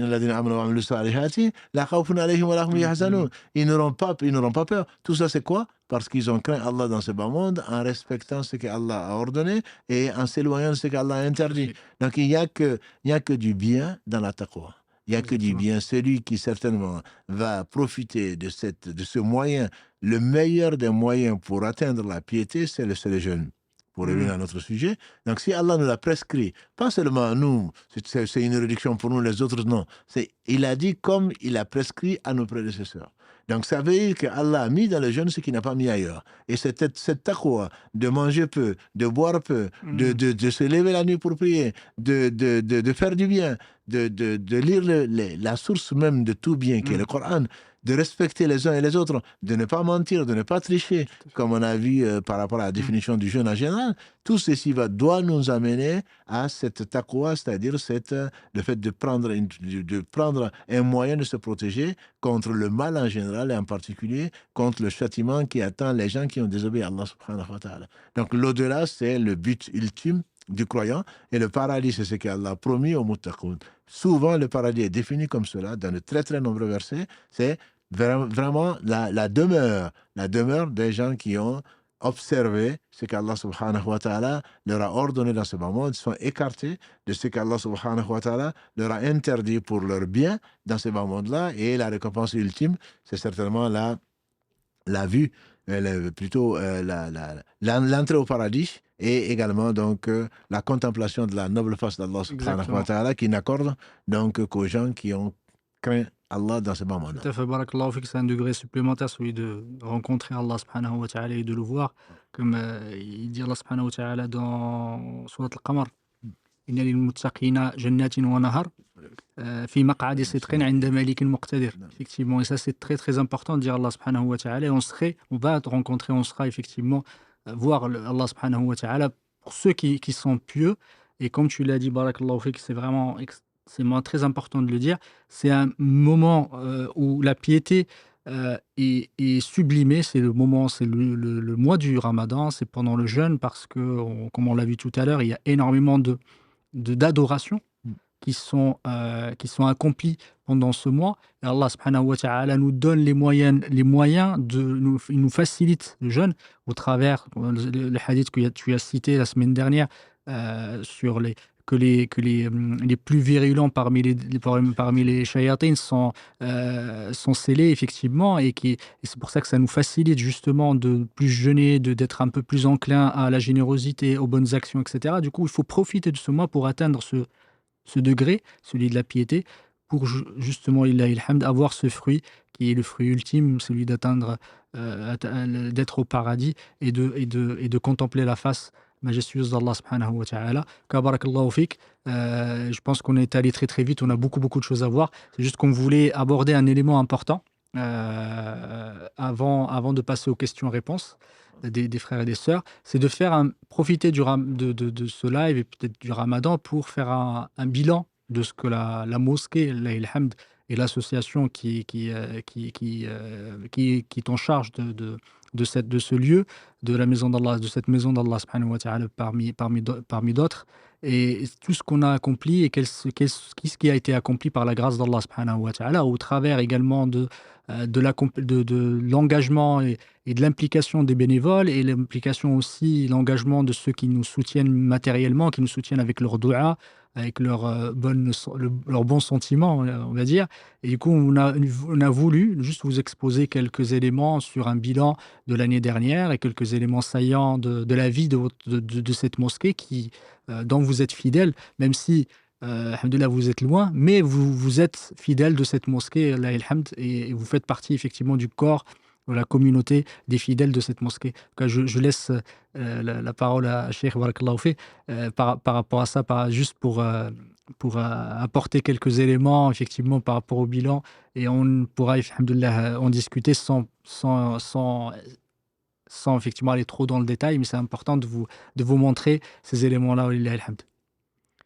Je ne sais pas si tu as parce que j'ai vu que tu as Non, je laisse juste pour signaler une phrase que j'ai retenue de toi, c'est qu'on n'est pas seulement 4000 fidèles le vendredi ou le jour de l'Aïd encore plus. On a quelques milliers à fréquenter cette mosquée, à l'aimer, mais je sais aussi qu'il y a des centaines de milliers de gens qui sont en même temps des fidèles de la mosquée, qui y sont attachés. Et donc, actuellement, on est presque à 600 000 fidèles. Quand on parle de fidèles, c'est vraiment le vrai sens du terme. Fidèles attachés donc aux valeurs de cette mosquée, à son éthique, et surtout attachés à la maison d'Allah subhanahu wa ta'ala et à l'amour d'Allah subhanahu wa ta'ala. Donc, le premier, je ne sais pas si ça marche. Oui, ça Ok, marche. donc la note. Mohamed, Ça marche. Alhamdoulilah, c'est parti. Donc, il c'est est. parti. Voilà. Alhamdoulilah. Donc, la première chose à se rappeler, c'est que la science, le savoir dont a parlé tout à l'heure si Mohammed, la culture et l'enrichissement spirituel sont l'essence même donc d'une mosquée, et c'est l'objectif que nous cherchons à atteindre. Et alhamdulillah, Allah nous a donné des moyens, dont donc le fait d'avoir une mosquée et d'avoir de la science, et c'est la raison pour laquelle donc le programme spirituel est riche, comme vous le dites souvent, et vous ne manquez pas de nous le signaler et d'en être reconnaissant vis-à-vis d'Allah subhanahu wa ta'ala. Donc nous avons effectivement comme objectif de nourrir donc et renforcer la foi au travers donc d'un programme d'enseignement très diversifié qui est ouvert au grand public, pas seulement sur place, en présentiel, mais également donc en digital et en émission en direct comme celui de ce soir qui est samedi, qu'on a choisi vraiment de vous présenter des aspects scientifiques, les mercredis plutôt des aspects spirituels du cœur, et lundi pour essayer de répondre donc à vos questions pas seulement matérielles du quotidien. Et donc pour cela, le lundi, pour ceux qui sont ici, qui ne le sont pas, donc c'est l'islam au quotidien, comme vous le savez. Le mardi, on fait des cours de dogme. Le mercredi, également, on apprend à purifier, entre guillemets, nos cœurs. Le vendredi, pareil. Et puis, on explique au travers la parole d'Allah subhanahu wa ta'ala, au travers donc, de ceux qui nous ont enseigné, qui sont les enseignants. On parle de la vie des meilleurs des hommes après les prophètes. Et également, on parle donc de qu'est-ce que c'est que l'islam, et pour essayer de dépoussiérer donc, de tout ce que l'on entend et que l'on vit au travers de ce que Dieu a vraiment révélé et pas au travers des passions. En tout cas, c'est ce couple effectivement entre alhamdoulilah, l'enseignement, en tout cas la transmission du savoir et l'initiation aux valeurs de l'islam et de règles religieuses à la fois in situ, ici dans la mosquée, on a presque des cours tous les jours. Oui. Par la grâce d'Allah subhanahu wa ta'ala, également en ligne au travers des lives qui sont assurés 3 fois par semaine, alhamdoulilah, depuis quelques années maintenant, grâce à Allah subhanahu wa ta'ala et grâce aussi à votre soutien. S'il te plaît, barakallahu fik, juste par rapport à l'élément qui est supplémentaire, c'est la transmission, en tout cas l'initiation vis-à-vis des jeunes qui est très importante. Dans la mosquée, effectivement, on donne on va dire on va pas appeler ça des cours, mais plutôt de l'initiation auprès des jeunes, sur des cours plutôt de Coran et de langue arabe. C'est ça? Oui, effectivement, on initie les jeunes, puisque personnellement, je suis convaincu que l'ennemi de l'islam, c'est l'ignorance. Et l'ignorance des musulmans en particulier. Si les musulmans connaissaient leur religion, très certainement, ils seraient mieux, ils auraient aimé Allah et ce serait manifesté dans leur comportement. Donc c'est la raison pour laquelle, très jeunes, donc, on essaye de partager avec eux quelques valeurs fondamentales de l'éthique. Et c'est ainsi qu'on s'occupe donc des jeunes dont les parents souhaitent la formation pour qu'ils connaissent l'islam donc pour l'apprendre. Barakallahu fik. Un des éléments, enfin, à côté effectivement, alhamdoulilah, de la transmission du savoir et de la culture, on se retrouve, alhamdoulilah, on va dire dans une salle qui est dédiée au savoir et à la culture, et là, alhamd, et depuis très très peu, on a inauguré cette salle, et au travers d'elle, on veut rapprocher les gens d'un élément où les personnes désireuses et curieuses de connaître un petit peu plus sur la culture, sur la religion musulmane et sur la culture islamique, de rapprocher les personnes d'un élément qui est important, qui est la lecture. Et là, alhamd, peut-être, voilà, je ne sais pas s'il y a une bibliothèque qui existe dans toute la région, là, alhamd, peut-être, je ne sais pas. En tout cas, on a voulu que ça soit un havre de paix pour les personnes et un endroit pour s'enrichir spirituellement et nourrir son cœur et son esprit. Absolument, parce que la science, comme on le sait, Mm. a une importance telle Fait. que, surtout dans un contexte avec la mondialisation, Mm. etc. Donc, beaucoup de choses se perdent et on consomme et on jette, alors que ça, voilà des valeurs sûres, des valeurs Mm. qui ne sont pas démodées. Et j'en profite pour Mm. remercier toutes les personnes qui ont contribué de près ou de loin, notamment dans ces livres qui sont vraiment le trésor de l'humanité. Je ne sais pas, effectivement, comme tu as dit, est-ce que dans la région, il y a un équivalent ou pas, je n'ai pas comparé, mais je sais en tout cas que c'est un lieu de paix, c'est un lieu d'apprentissage et très certainement, comme le dit l'imam al-Bukhari, la science précède donc précède la pratique. Et donc c'est un espace, alhamdoulilah, qui est ouvert mercredi pour les enfants, vendredi pour les personnes âgées, le week-end également ouvert. Et avec donc énormément de livres et très très riche donc de cette bibliothèque, tant en arabe qu'en français. Là, et également cet espace-là, qui a été, alhamdoulilah, financé par nos frères et nos sœurs, et également il y a des frères et sœurs qui ont participé à l'agencement de cette salle, qu'Allah subhanahu wa ta'ala les récompense par le meilleur, qu'Allah les bénisse, et bénisse leur temps et ce qu'ils ont rapporté. Et également, on a voulu que ça soit une salle qui peut être dédiée à des séminaires, à des cours, à également des débats, effectivement, que ça soit sur des questions religieuses ou des questions effectivement, des questions de société. Tout à fait. Et aujourd'hui, alhamdoulilah, on a fait notre premier séminaire. Tout à fait, notre Oui. premier séminaire, notre première conférence qui a Oui. été donnée par ceux que nos fidèles, Oui. au moins en digital, connaissent, fait. donc le docteur Reda Oui, Hussein, merci. Hassani, avec qui on avait parlé du Ramadan dernier. Et donc, il nous a parlé de l'importance du sommeil et de l'importance de la nutrition pendant le Ramadan. Et en dehors du Ramadan, il y a seulement quelques heures. Barakallahu fik. Mohamed Samal, je m'excuse, je me permets d'intervenir. Juste pour, vous ne l'avez pas dit, il y a des créneaux qui sont ouverts au public. Donc le mercredi, Oui. le mercredi après-midi, le vendredi et le week-end. Ouais, c'était déjà sur la slide, du coup, j'espérais que les personnes ont déjà lu, mais D'ac- alhamdoulilah, on peut les rappeler, en tout cas les créneaux. Il y a les créneaux, comme c'est écrit effectivement, le mercredi Pour les enfants. pour les enfants, accompagnés d'un parent, le samedi, le vendredi, pardon, après-midi. Je ne sais pas s'il a oui, le vendredi après-midi et le samedi et le dimanche également. Le dimanche, tous pour Barakallahu les fik. adultes. Oui, Oui, tout à ok, fait. barakallahu fik. En tout cas, alhamdoulilah, la bibliothèque est ouverte gratuitement. Alhamdoulilah, il n'y a pas de frais d'inscription, etc. Tout le monde peut venir, que ce soit pour des musulmans ou des non-musulmans. Tout le monde peut venir pour lire, pour profiter de ces ouvrages. Et tout cela grâce, alhamdoulilah, à Allah subhanahu wa ta'ala avant tout, et grâce aussi aux bénévoles qui tiennent des permanences. Ça, c'est le premier sujet, effectivement, qui est très important pour nous, qui est la transmission du savoir et de la science. C'est quelque chose d'extrêmement important parce que la science est la meilleure des adorations, effectivement. C'est sûr. Et c'est un chemin vers le paradis. Quand on parlait tout à l'heure du paradis, c'est un chemin vers le paradis. C'est ce qu'a dit le prophète, Prophète celui qui emprunte un chemin pour apprendre la science, Allah les facilite ou il aplani le chemin vers le paradis. Tout à fait, tout à fait.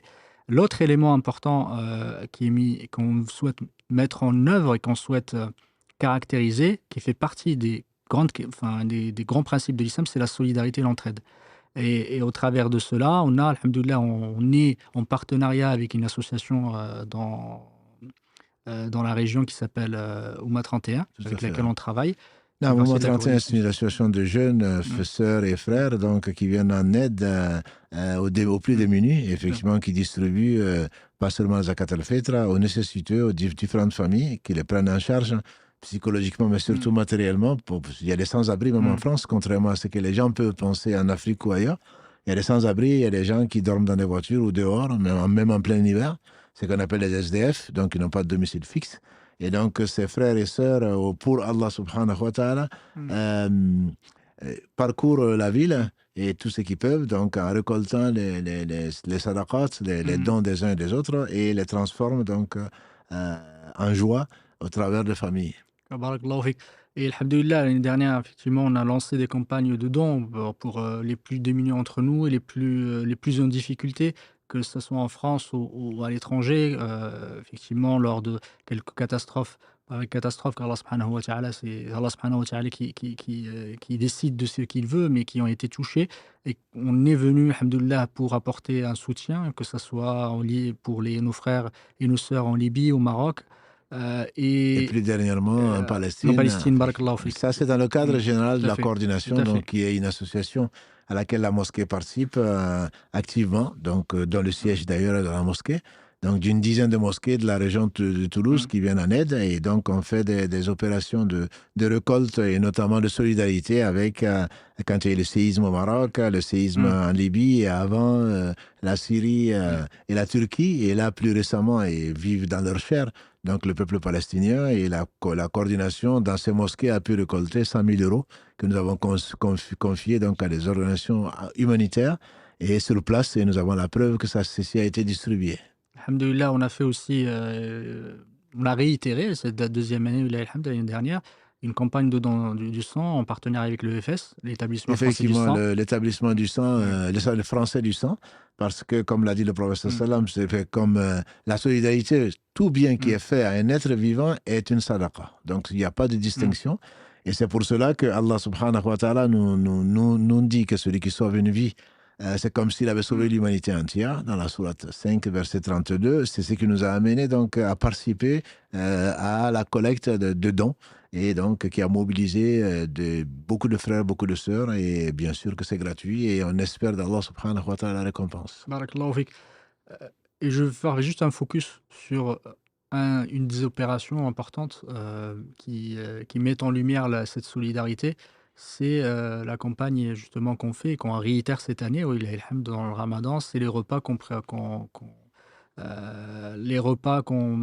offre aux jeûneurs au sein de la mosquée.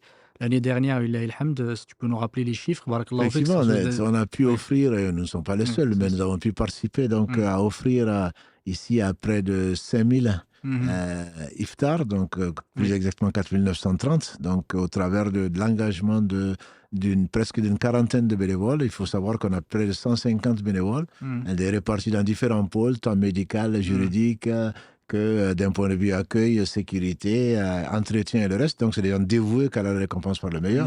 Aucun d'entre eux n'est payé pour cela, sauf par Allah subhanahu wa ta'ala. Et donc, on accueille, après la prière du Maghrib et avant le Isha, tous ceux qui soit sont loin de chez eux, soit sont tout seuls, soit n'ont pas de quoi manger. Donc, parce que ce sont nos frères, et on ne peut pas passer un Ramadan tout en pensant qu'un frère ou une sœur n'a pas de quoi manger. Barakallahu fik.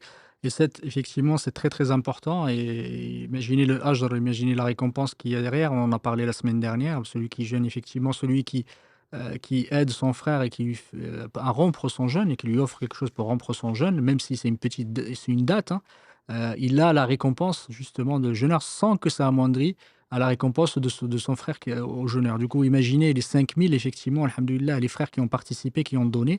Et qui ont permis à ces gens-là alhamdoulilah, de rompre leur jeûne et de profiter de cette joie lors effectivement de la rupture du jeûne. On parle effectivement de les caractéristiques des muttaqin dont tu as parlé dans les premiers versets de la sourate al-Baqarah. Après avoir cité c'est que leur croyance, alladhina yu'minuna bil ghaybi wa yuqimuna as-salata, alladhina yu'minuna bil ghaybi wa yuqimuna as-salata wa mimma razaqnahum yunfiqun. Donc, au travers du mois de Ramadan, ils croient en Allah, et c'est ça, nous ne doutons pas de leur foi, et ils font la prière, puisqu'ils sont là pour cela, ce sont nos frères, et en même temps, ce qui leur a été donné, ils le dépensent. Et c'est pas seulement la dépense matérielle, c'est la dépense également physique, et j'en profite pour remercier tous nos bénévoles, et les bénévoles du monde entier, qui concourent vers le bien, et en particulier donc dans cette mosquée, qui donnent de leur temps, qui donnent également de leur bien, et il y en a beaucoup. Ce ne sont pas ceux qui crient le plus fort, mais il y a des gens très très généreux, et ceci reste quand même dans la communauté, alhamdoulilah, une valeur sûre. Et, autre élément, alhamdoulilah, autre axe qui est très important, c'est l'ouverture de la mosquée vers le monde. Alhamdoulilah, c'est au travers de la communication, et un des vecteurs ou des outils de communication, ce sont les lives qu'on est en train de faire. Il faut savoir que l'objectif derrière, ce n'est pas pour valoriser, on espère en tout cas valoriser des personnes, mais surtout pour atteindre un objectif important, celui d'appeler Allah subhanahu wa ta'ala, comme on a eu effectivement une série de lives là-dessus, et pour pouvoir approcher ou promouvoir en fait notre belle religion au travers de au travers des réseaux sociaux, le rapprocher de nos frères, effectivement, qui sont peut-être éloignés, mais également le rapprocher des gens qui sont intéressés à l'islam. Du coup, c'est très très important que la mosquée, non pas seulement agisse dans un cadre local, mais elle rayonne également vers l'extérieur. Parce que dans le monde de la mondialisation, avec la médiatisation, avec les réseaux sociaux, la télévision et le reste sont partout. Sont partout, et puis nous avons un devoir d'appeler Allah, si autant que le prophète alayhi salatu wassalam n'avait été envoyé qu'à leur peuple, sauf Mohammed sallallahu alayhi wa sallam. Et aujourd'hui, Allah nous a donné les moyens d'atteindre les sous-marins, d'atteindre, puisqu'on a des témoignages, on n'a pas pu encore les résumer pour vous les faire partager, parce que c'est tout simplement merveilleux. Les gens de partout, que ce soit dans les prisons, que ce soit dans les sous-marins, que ce soit en Océanie, que ce soit en Amérique, on reçoit donc des encouragements de partout, parce qu'Allah nous a permis. Effectivement, ce n'est pas pour une personne, ni même pas pour une mosquée, c'est vraiment pour Allah subhanahu wa ta'ala. Et la mosquée, un des rôles de la mosquée, on l'a déjà vu il y a 2 ans, c'est vraiment de transmettre. Et donc les prophètes doivent transmettre, et c'est ainsi que Allah subhanahu wa ta'ala nous a permis donc d'exploiter depuis quelques années maintenant donc les réseaux sociaux avec un site internet. Oui, tout à fait. Avec un site internet qui est visité près de 8000 visites par jour. Et la veille du Ramadan en particulier, on a plus de 22 000 personnes qui se connectent, tant Allah a voulu que la confiance en cette mosquée, en ces personnes, donc, soit grande. Et bien entendu, on est sur d'autres réseaux. Facebook, alhamdulillah, on a plus de 110 000 personnes qui suivent régulièrement. Instagram, presque autant, plus de 100 000 donc, qui suivent. Et TikTok, c'est plutôt 200 000 que 100, avec 6 millions de vues. Également, les podcasts qui sont très suivis, avec 32 000 abonnés. Et également, on a YouTube qui fait plus de 100 000, 122 000 donc, abonnés, avec 2 millions et quelques de visionnages. Et ceci fait notre joie. Et on espère qu'Allah subhanahu wa ta'ala, au travers de cela, quand l'homme meurt, il laisse 3 choses. Comme l'a dit le prophète sallallahu alayhi wa sallam, tous ses œuvres s'arrêtent, sauf un enfant pieux qui prie pour lui. On espère que nos frères en font partie. Et une science qu'on a laissée et dont les gens profitent. Et une sadaqa jariya. Donc, imaginons, c'est tout cela qui fait les 589 000 fidèles. Je dis bien fidèles, on ne se connaît peut-être pas, mais comme les gens aiment bien le dire, commenter, bonjour la famille ou salam alaikum la famille, heureux de vous retrouver, etc. C'est devenu une famille. C'est une vraie famille, et peut-être que certains sont beaucoup plus fidèles à ces enseignements-là que les gens qui viennent à la mosquée 1 fois par semaine ou autre chose. Donc on les considère vraiment comme des sœurs et des frères, et leur absence nous manque et leur présence nous réjouit. Barakallahu fik. Et alhamdulillah, on remercie Allah subhanahu wa ta'ala parce que le fait de mettre en avant les bienfaits d'Allah subhanahu wa ta'ala, c'est une façon de le remercier et d'être reconnaissant. Et d'ailleurs, exactement, barakallahu fik, c'est très très important. Effectivement, c'est toujours d'appeler Allah subhanahu wa ta'ala, et surtout toujours évoquer Allah subhanahu wa ta'ala sans jamais l'oublier. Ça, c'est fait une traduction, en tout cas, pardon, une définition de Ibn Mas'ud, qu'Allah lui fasse miséricorde, pour le muttaqin, effectivement, pour la taqwa. Il dit, le muttaqun, la taqwa, c'est toujours se rappeler d'Allah subhanahu wa ta'ala sans jamais l'oublier. Effectivement, et ça, c'est très très important. Et remercier Allah subhanahu wa ta'ala sans être ingrat vis-à-vis d'Allah subhanahu wa ta'ala. C'est ce qu'on essaye de faire, c'est remercier Allah, parce que sans Allah subhanahu wa ta'ala, on n'aurait rien fait. Et celui qui a donné, celui qui a offert le moindre centime, c'est qu'il l'a fait parce que Allah subhanahu wa ta'ala l'a permis. Et on espère que ça soit compté dans la balance de ses bienfaits. Et sans, alhamdoulilah, l'aide effectivement de ces bénévoles, et l'aide aussi de tous ceux qui offrent, qui donnent de leur temps et qui donnent aussi de leurs biens pour soutenir la mosquée, ses missions et ses projets, alhamdoulilah, peut-être qu'on n'aurait pas fait grand-chose. Et on espère qu'Allah subhanahu wa ta'ala mette la baraka dans ce que nos frères et nos sœurs ont donné. Et l'année dernière, on avait lancé, au même moment, en Ramadan, le mois de Ramadan, une campagne qui s'appelle l'investissement durable. Et pourquoi l'investissement durable? Parce que quand on investit dans une mosquée, tu as parlé tout à l'heure de ce hadith, quand quelqu'un qui meurt, il laisse 3 choses. Et je pense que ces 3 choses, on les retrouve dans la mosquée.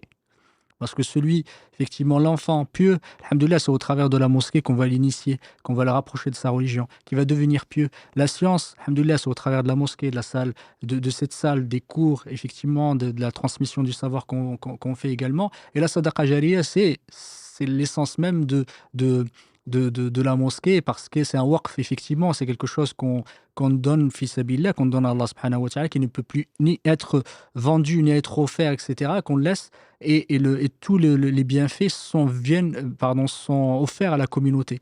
Et le ajr, on l'espère, la récompense, on l'espère de façon continue, même après la mort de la personne. Du coup, le fait d'investir dans le projet de la mosquée, c'est important, et c'est un investissement qui doit être aussi durable pour assurer qu'on continue effectivement à maintenir le rythme, et qu'on soutienne peut-être d'autres projets, parce qu'on souhaite améliorer, on souhaite aller un peu plus loin sur les axes, sur les axes qu'on a montrés, et on a atteint alhamdoulilah, un objectif. On n'a pas atteint, pardon, l'objectif, on est arrivé, alhamdoulilah, peut-être à moitié, à 57-59%.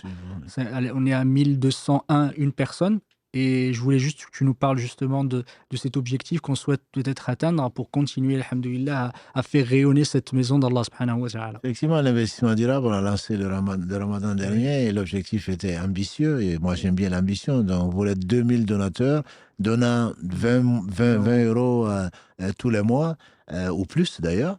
Donc, pour soutenir le lieu de culte, parce que comme le montre si bien cette photographie, on a une mosquée, mais derrière, il y a beaucoup de pôles. Il y a beaucoup de pôles, comme j'ai dit tout à l'heure, pôle médical, pôle entretien, pôle sécurité, nettoyage ou pôle entretien, la solidarité, donc avec les plus démunis.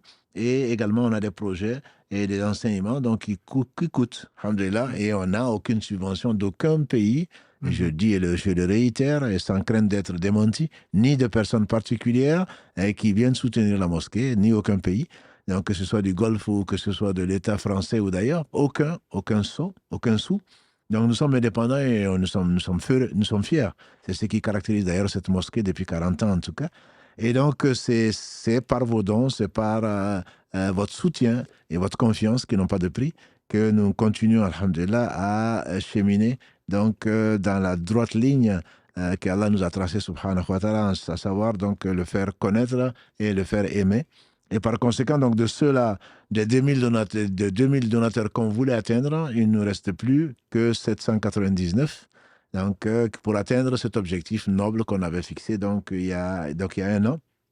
Et on compte sur Allah subhanahu wa ta'ala, pour qui tout est facile, donc pour arriver à la fin de ce mois, d'avoir plus de 800 autres donateurs qui donnent ce qu'ils peuvent, de 10 à 50 euros, voire plus, régulièrement, et pour que l'enseignement, pour que le programme que vous venez d'entendre et que vous vivez toutes les semaines puisse perdurer grâce à Allah subhanahu wa ta'ala. Et l'investissement a été appelé durable, parce que c'est la face d'Allah subhanahu wa ta'ala que l'on recherche, et tout ce que vous donnerez pour soutenir ces projets-là vous sera compté même après votre mort, et très certainement au jour du jugement dernier, vous verrez la belle part qu'Allah vous a réservé. Donc c'est un acte de foi, également un acte de responsabilité, parce que nous sommes tous responsables de la transmission de la parole d'Allah subhanahu wa ta'ala, du comportement, de ce que l'on peut changer. Vous ne pouvez pas imaginer combien de gens sont heureux d'avoir connu Allah subhanahu wa ta'ala, et leur comportement a changé au travers de votre investissement,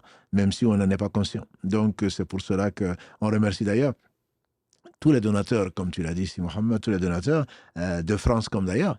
Et il est étonnant, personnellement j'étais très étonné, quand on voit la communauté digitale de la mosquée, et quand on voit que sur Instagram par exemple, quand on voit que Dakar passe avant Toulouse.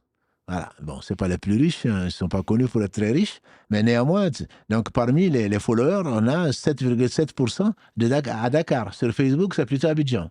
C'est plutôt Abidjan qui passe avant Toulouse. Donc, c'est la preuve que, alhamdoulilah, l'islam n'a pas de frontières. C'est la preuve que votre travail et votre investissement peut toucher des gens auxquels on n'a pas du tout pensé. Et Allah dirige vers qui il veut sa grâce, et Allah subhanahu wa ta'ala, sa grâce est infinie. Donc si au travers de vous, au travers de votre soutien, au travers de vos invocations, au travers de votre financement, la parole d'Allah arrive en Nouvelle-Calédonie ou ailleurs, peu importe. Je veux dire, on en sera tous gagnants et surtout, on sait qu'Allah ne dort pas. Allah est juste et tout ce que l'on fera, le peu que l'on fera, on le verra, le bien ou le mal. Et donc, c'est pour cela que nous sommes fiers de vous compter parmi nous. 589 000 fidèles. Et alhamdoulilah, il ne s'agit pas du tout de likes et de followers, c'est surtout des fidèles, c'est-à-dire des frères, des sœurs, par qui Allah subhanahu wa ta'ala a voulu. Donc, que nous éprouver et que l'on éprouve dans cette vie, que vous soyez témoins devant Allah, qu'on a fait ce qu'il aimait, on a, grâce à lui, subhanahu wa ta'ala, par lui, et surtout pour lui. Amin, barakallahu fik, jazakallahu khairan. Cher qu'Allah te récompense par le meilleur. Barakallahu fik. Cher, juste, je me permets donc de rappeler le site internet parce qu'il y a beaucoup de personnes qui demandent par où passer, notamment tu as parlé des gens de Dakar, il y a des gens de Bruxelles qui veulent participer. On passe le salam aussi à des personnes qui nous suivent du Canada également, qui nous passent le salam. Donc vous avez le site internet investir.mosquée-mirail-toulouse.fr sur lequel vous pouvez faire des adhésions directement via la plateforme PayPal. Donc vous pouvez faire un don récurrent. D'ailleurs, Karim, si tu affiches le site, on peut l'afficher comme tu as affiché les slides. Et on voit qu'il y a des dons qui sont en train de se faire. Donc on était tout à l'heure à 1201, on est à 1206. Donc ça se fait pratiquement en live. Donc n'hésitez pas, Inch'Allah. Et juste je me permets, par rapport au site internet, vous avez vu que le site officiel donc, de la mosquée est très, très visité. Chir, tu as parlé par exemple de Instagram, c'est Dakar qui arrive avant Toulouse. Et bien pour le site internet, c'est Paris qui arrive avant Toulouse. Donc, alhamdoulilah, on sait qu'il y a les horaires de prière donc, qui attirent beaucoup de monde, notamment sur Toulouse, mais sur Paris, alhamdoulilah, donc ils cherchent très certainement du contenu. Et d'ailleurs, je vous pose à vous, téléspectateurs, la question. Par rapport au site internet, si je devais vous poser une question, c'est qu'est-ce que vous attendez de ce site internet? Quel est le contenu que vous aimeriez qu'on vous propose? J'aimerais bien avoir en commentaire là, ce que vous en pensez, Inch'Allah. Et de toute façon, on va très certainement après faire un questionnaire vous posant cette question-là. Quel est le contenu que vous attendez sur le site internet? Ça nous permettra de le faire évoluer, Inch'Allah. Barakallahu fik, jazakallahu khairan, Mohamed. Qu'Allah vous récompense par le meilleur tous. Effectivement, vous avez le site là le site juste sous vos yeux, alhamdoulilah, qu'Allah subhanahu wa ta'ala vous bénisse et bénisse ce que vous avez donné, ce que vous avez laissé, et qu'il le fasse fructifier, et qu'il le fasse fructifier dans le bien surtout. Et Inch'Allah, on va passer sans attendre aux questions. Bi'idhnillahi ta'ala. Barakallahu fikum, jazakumullah khairan. Alors, la première question que j'ai notée tout à l'heure, donc alhamdoulilah, il y a pas mal de questions qui sont passées, concernant d'ailleurs les cours qui sont donnés à la mosquée. Il y a des questions, notamment ce qui est des cours pour les sœurs. Je ne sais pas si tu en as parlé quand tu as parlé des cours qui sont donnés à la mosquée. Non, mais les cours en général dans la mosquée sont donnés aux hommes et aux femmes. Il faut le savoir, bien sûr, dans un espace adapté. Donc les femmes et les hommes en présentiel en tout cas sont invités à participer à tous ces cours, que ce soit du dogme mardi soir, que ce soit l'explication du Coran et du hadith samedi, que ce soit la découverte de l'islam pour les gens qui veulent découvrir l'islam, c'est musulmans, non musulmans, qui sont invités et qui sont bien reçus et à qui on explique l'islam et voilà. Donc ça, c'est les cours en général. Ensuite, les cours donnés spécifiquement aux femmes, il y a des cours d'arabe qui sont donnés. Et aux hommes, on est en train de préparer un programme qu'on avait commencé, qui a été arrêté. Et Inch'Allah, on va tenir au courant, donc au travers notamment de nos réseaux sociaux, le nouveau programme, probablement à partir de la rentrée, Inch'Allah. Je reviens donc sur le cours concernant donc, la piété. Une personne, elle demande, pendant donc, le ramadan, on sait que les shayatines sont emprisonnés, et une fois que le ramadan est terminé, donc ils sont de nouveau libérés, et on se retrouve à revivre la vie d'avant le ramadan. Comment maintenir cette piété qu'on arrive plus ou moins à atteindre pendant le ramadan? Mais c'est qu'on a dit la semaine dernière, on avait commencé à aborder cette question, c'est-à-dire que on fait des entraînements, et ensuite il y a des matchs. Et voilà. Donc, Shaitan a été enchaîné, les Shayatines les plus virulents. Ils ne sont pas tous. La preuve, c'est qu'on est encore avec notre Shaitan, chacun d'entre nous, sinon ça n'aurait pas de mérite. De toute façon, on serait des anges, ce qui n'est pas le cas.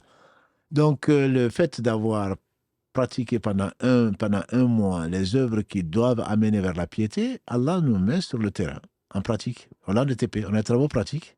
Après les cours magistraux, après les travaux dirigés, on a des travaux pratiques.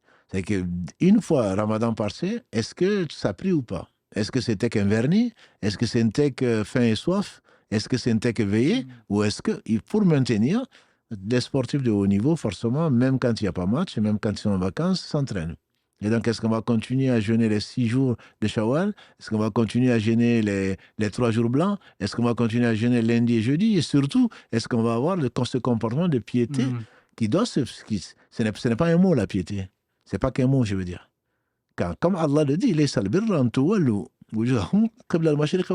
piété, ce n'est pas le fait de tourner le visage. J'ai jeûné, j'ai fait... Non, voilà qu'il n'a le birra, c'est avant tout, qu'est-ce que tu as acquis comme science?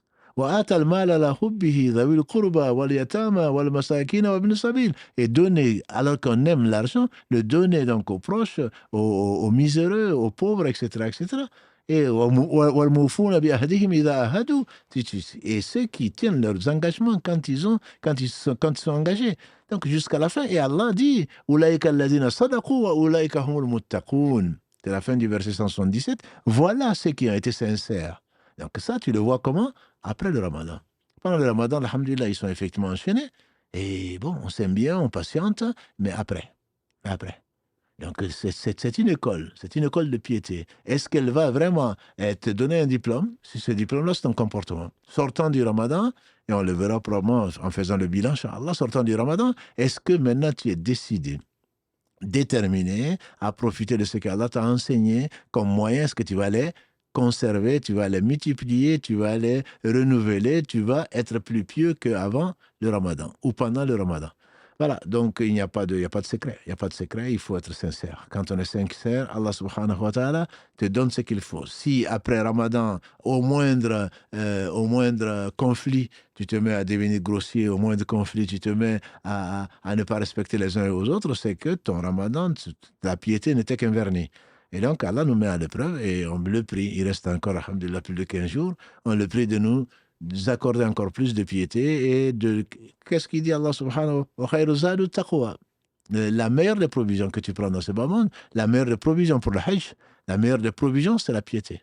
Donc il faut qu'on en apprenne le maximum pendant ce mois-là pour que ça nous accompagne notre vie durant au moins pour l'année à suivre, Inch'Allah.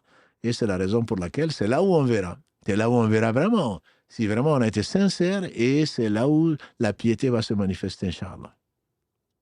Je vous propose de prendre un premier appel, Inch'Allah. Allô, salam alaikum. Alaikum salam. Vous êtes en direct, on vous écoute, Inch'Allah. Alors, déjà, je voulais vous remercier pour les lives que vous faites. Barakallahu fik. Franchement, vous nous aidez énormément. Alors, ma question est la suivante. Notre droit en tant qu'enfant musulman est de choisir notre époux. Et si le choix du conjoint ne convient pas aux parents pour une question d'origine, est-ce que ça rentre dans la désobéissance?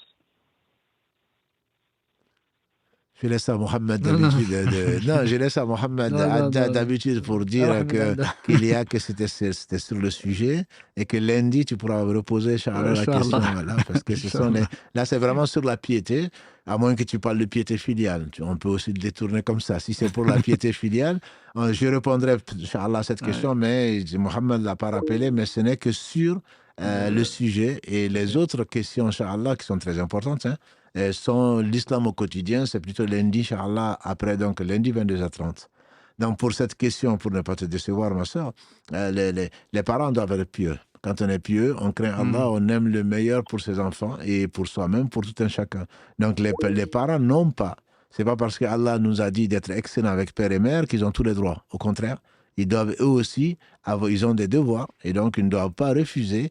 Et quand un homme pieux, comme l'a dit le prophète sallam, de bonne vertu, vient demander donc la main de ta fille, ne précipitez-vous entre guillemets pour le marier, sinon c'est la perversion qui va se répandre sur la terre. Et c'est le cas. Donc il n'y a pas de... On a dit, et Mohammed l'a rappelé, le verset 10, 13 de la sourate 49, Inna akramakum indallahi atqakum. Mais qu'est-ce que tu cherches pour ta fille? C'est le meilleur. Le meilleur, c'est celui qui craint le plus Allah. Donc, il ne faut pas se baser ni sur la couleur, ni sur le portefeuille, ni sur quoi que ce soit. Il faut se baser sur la piété. Et cette piété a des symptômes, cette piété a des marques, cette piété a des caractéristiques qu'Allah décrit. Donc, il faut se baser sur ça et pas sur autre chose. Parce que l'au-delà est bien meilleur que ce bas monde. Et donc, les parents se doivent plutôt de choisir le meilleur. Et c'est dans ce cadre-là que si vraiment les parents choisissent quelqu'un qui ne fait pas la prière, par exemple, j'insiste encore dessus, quelqu'un qui désobéit visiblement à Allah subhanahu wa ta'ala, on ne doit pas, parce qu'il a les 3V, villa, voiture, j'ai revu le réel, donc virement, il a un compte bancaire, il a une villa, il a une voiture, tout est à crédit, on ne doit pas accepter, donc on a le devoir même de refuser, avec bienveillance, bien sûr, on ne doit pas accepter ce qu'Allah n'aime pas, on doit laisser à la personne, la femme en particulier, le choix donc de son futur conjoint. On la conseille, bien entendu, parce qu'on lui veut du bien, mais on n'a pas à se baser sur des critères qui ne sont pas ceux de l'islam. D'accord. Barakallah aussi. Allah yafika. Et juste, j'ai une petite question. Si c'est pour une question d'origine et que ça ne convient pas, par exemple, à la mère, est-ce que c'est considéré comme de la désobéissance? Encore une fois, je suis désolée. Non, mais encore une fois, c'est Mohammed qui disait souvent, et uququl walidain, c'est vraiment, ce n'est pas seulement de la désobéissance, c'est le fait de ce que la mère ou le père soit gêné de notre comportement, ne serait-ce que le regard. Donc, mais il faudrait que tout ce qui est notre droit, on doit le réclamer à Allah, on doit patienter, on doit passer, je suis sûr que tu as des idées, de même que nos sœurs et nos frères, on doit passer par nos oncles, on doit passer par les gens que les parents écoutent, etc., pour leur montrer qu'ils sont dans l'erreur, et non leur dire, bah, écoute, moi je fais ce que tu veux, tu as fait ta vie, tu as choisi ma mère, donc moi j'ai choisi mon mari.